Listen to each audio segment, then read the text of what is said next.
Hey everyone, I had a community poll and the consensus was that I did a video on contrast blending. Contrast paints are available from a lot of different companies.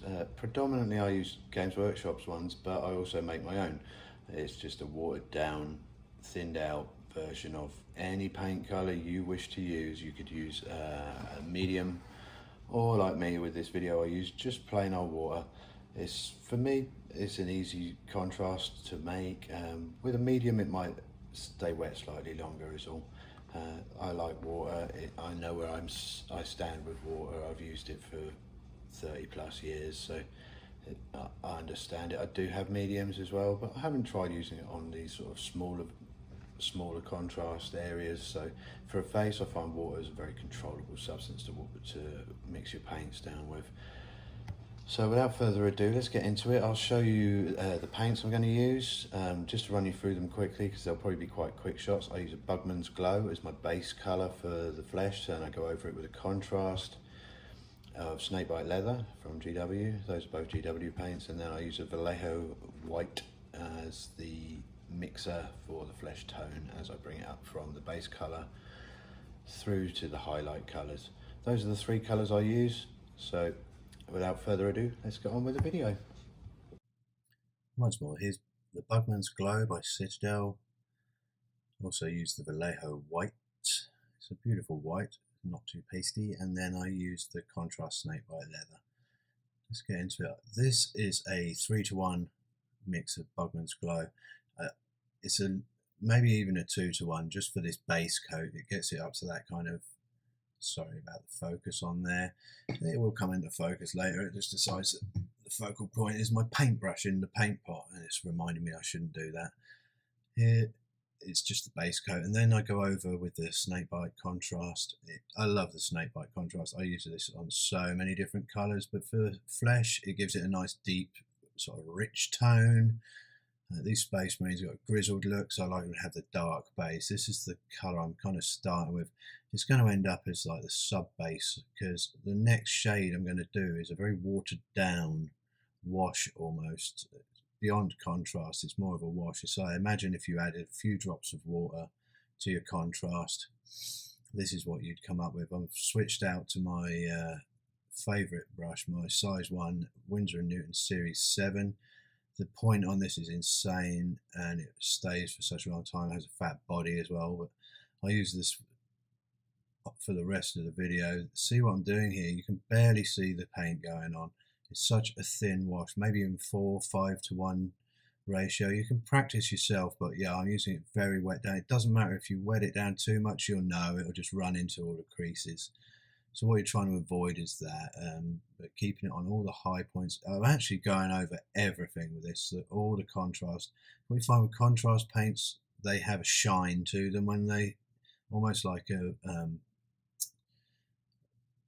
gloss varnish almost look to them. So I like to get rid of that. I don't like a glossy look unless I'm trying to achieve a wet look, like with blood or gore. So yeah, I just want to get over all of those darker areas. And you can see here I'm pulling it up to the highest points. So when you pull the brush, the last place that the brush sits is where the paint's going to pull. So if you're pulling back to yourself, when you lift the brush off, you'll have a little dot of that. And also if you're going scraping over edges, that's where the paint's going to conglomerate the most, which is, once you know that as a useful technique, it can help you if you're pulling from back to front, or if you want to pull to the high spot, you can pull from both directions with the brush and leave it on the highest points.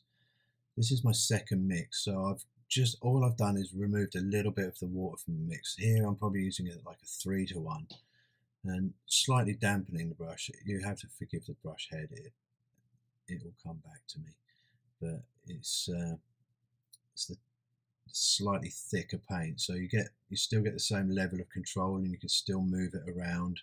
You can always add water as well. It's an acrylic. Until it's fully dry, you can still apply water to it and it's going to be active. See, I'm catching all the high points now. I'm done in the base areas in the creases of his face, so we're just building it up from there. I think later I do go back in and touch up some of the creases because they look a little bit too dark compared to the cooler, pastier contrast of face. I figure Space Marines are kind of old, grizzled dudes. They're not going to have the youthful, sprightly colour in their face of a young guy. Once again, forgive the focus on the camera. It's decided my thumb is more interesting than what I'm painting, and I'm going to have to figure that out for later videos, but you get the idea. You can kind of see what's going on here. I'm just kind of catching all those highest edges. I find a lot of balance points. So I've got a handle for my miniature that I'm placing my hand against my other hand. It stops any wobbles that I might have, any shakes. Here I'm going in. This is neat Bugman's Glow now. That's all I'm using, just on the very highest points. I'm going to start adding white to that next. So I'll do 2 different mixes with the white highlight. And then once I've got it up to a level where it's nearly ready to have thin wash, I go and do some veins on him. Veins are blue and veins have a pinky edge to them. I find that's the best way to make them visible. The blue, both the blue and the red, I mix down to beyond contrast, so it's more like a really thin ink or a wash. That way I can slowly, with the very tip of my brush, it's not going to dry out because it's so wet. Very tip of my brush, you see, I'm just pulling those vein lines. I try and mimic how I imagine veins to look, so they're kind of spider web like almost, so going from the sides of the temples where the skin's thin. You've got to think where the skin is going to be thinnest on the human head. And it's going to be obviously the top of the head. The face itself isn't going to have a ton. And what I do is pick one side or the other, so it'll be either the top or the bottom of the vein, and I line with the converse with the red. And that red is Evil Sun's Scarlet, I believe. And I'm using my Crag Blue for the vein colour itself for the bluiness. You see what I'm doing? I'm just picking an edge, so it's all going to be that one edge that has either the upper or the inner, that all has that pinkiness. And then on the opposite side, it's going to have almost like a highlight edge to it, as a vein would if it's slightly proud on the skin. It looks a bit harsh right now, so what I do after I've applied the red to the blue, get that just right. It's a slow build up because you're using maybe a 5-to-1 mix, 6-to-1 mix of water to paint.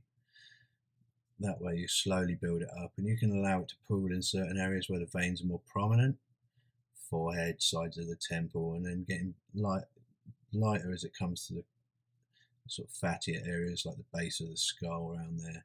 Next thing I get, again, it's like a 5-6-to-1 wash. You can see how thin that is on my thumb. You just real thin wash. I'm going to go over all of those vein areas until they're barely visible. Seems like a pointless task, but realistically, if it's too venous, it's going to look like he's ill or he's got some form of infection. I do that with my Legion of the Damned models because that is the idea with them. They are kind of older, ancient dudes. This is me pulling white through the eyeballs. It's one of my little challenges to myself. It's such a fine little area. Everyone is good at one side or the other. I'm left-handed, so the Marine's right hand eye is my easiest eye. I'm pulling away from the nose. This I find the harder one is the left eye. Then dotting out these guys. He's got his loyalty studs, whatever you call these guys.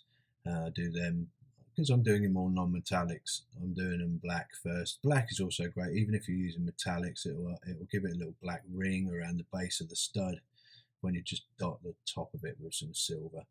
Then going straight in, dotting out the pupils.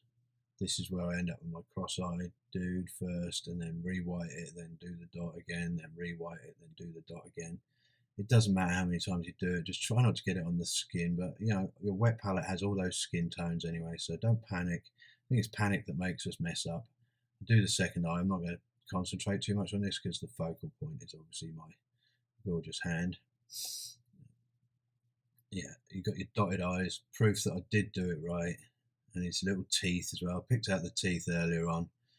They're pretty easy. You just have to like be gentle. Well balanced is the way to do it. Well poised, so you've got like plenty of things two hands touching each other, you're triangulating.